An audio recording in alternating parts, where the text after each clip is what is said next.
fois qu'on est à l'aise avec le fait de monter et de descendre du sternboard, vient l'importance de la position des pieds.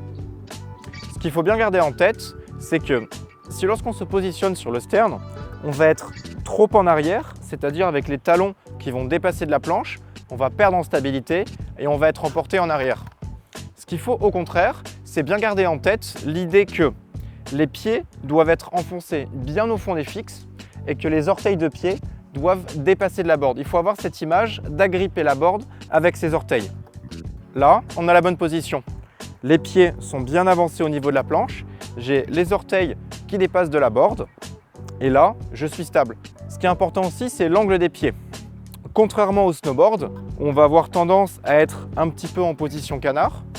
Avec le stern, ce qui est important, c'est que le pied avant soit dirigé vers l'avant et que le pied arrière soit à 90 degrés, soit légèrement tourné vers l'avant.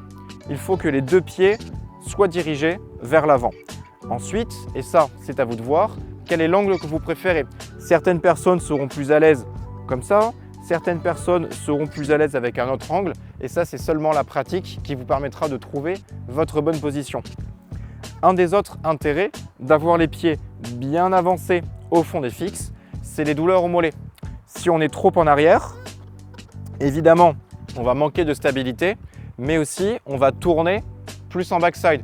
Ce qui fait que pour compenser et pour aller ne serait-ce qu'en ligne droite, on va être obligé de forcer sur les mollets et ça va vite faire arriver la crampe. Donc, les pieds bien au fond des fixes, les pieds légèrement dirigés vers l'avant au niveau de l'angle et là on est prêt à les rider.